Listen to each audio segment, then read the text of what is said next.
nom de Dieu, le Tout-Puissant, le Miséricordieux, le Clément, Mesdames et Messieurs, Madame la Présidente, chers amis de l'Union Générale des Travailleurs du Maroc,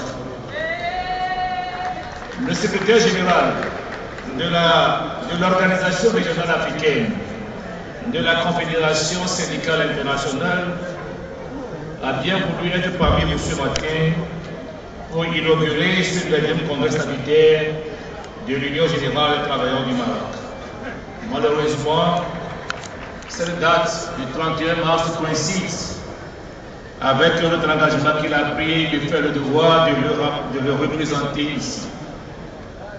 Ainsi donc, permettez-moi, chers amis du Maroc, de l'UGTM, en ce début d'année, de vous souhaiter à vous tous, militantes et militants de l'UGTM, des vœux de prospérité, de santé et surtout de progrès pour le renforcement de votre organisation.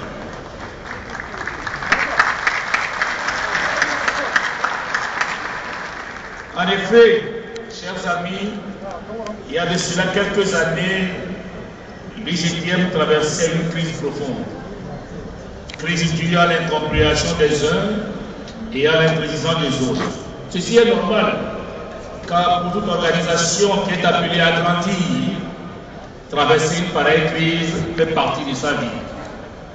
Aujourd'hui, voyant la salle très comble et le nombre de personnes ici, vous nous donnez la preuve que cette crise fait partie de l'histoire.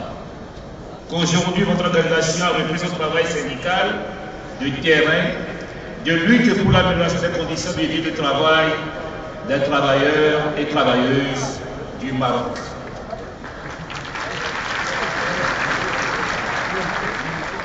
D'ailleurs, convoquer un congrès sanitaire au débat du passé, du présent et de l'avenir participe donc au dynamisme de toute organisation syndicale. Il permet de faire le bilan, de tirer les enseignements de ce bilan et de se projeter alors dans l'avenir pour un nouveau mandat.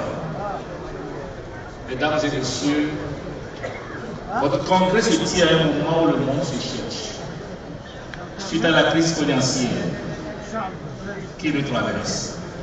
Votre congrès se tient également à un moment où le monde entier a les yeux rivés sur les massacres de Gaza.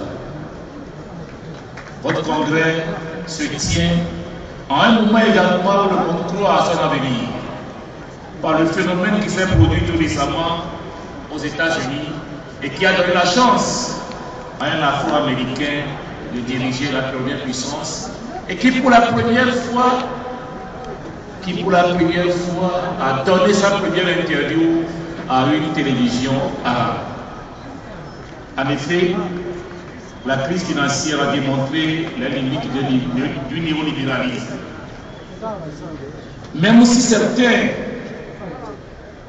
certains économistes africains disent que cette crise n'aura aucun effet sur l'Afrique, en tant que syndicalistes, nous disons non.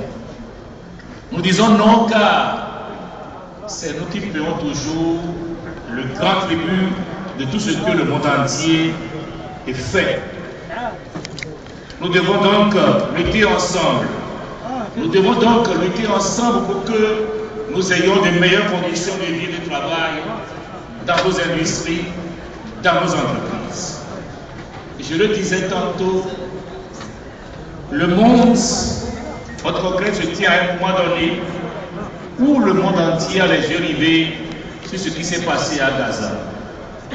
La CSI Afrique condamne avec la dernière rigueur le massacre des populations de Gaza et demande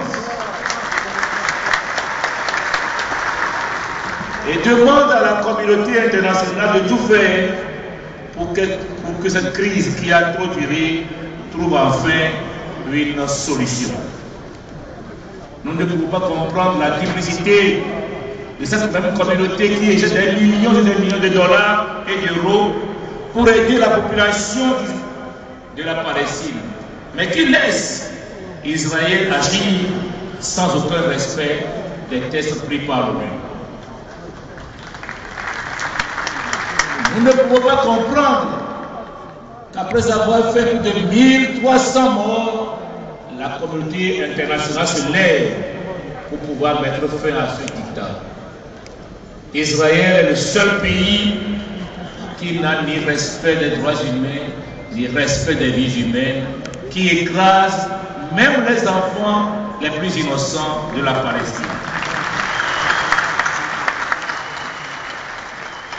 En tant qu'humain, nul n'a le droit d'ôter la vie à son prochain.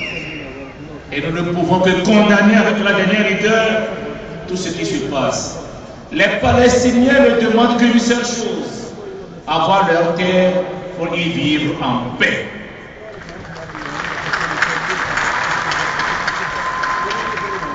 C'est pour cela que nous souhaitons que la nouvelle administration des États-Unis comprenne une fois pour de bon que tant que ce peuple n'aura pas sa terre qui est propre à lui, il n'aura jamais de paix alors dans ce coin du monde.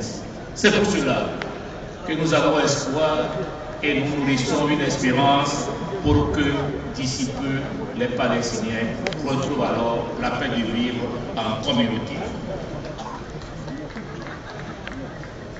Nous saluons ce congrès et nous avons un message particulier à lui jeter en disant que 2010 sera l'année du nouveau congrès de la CSI.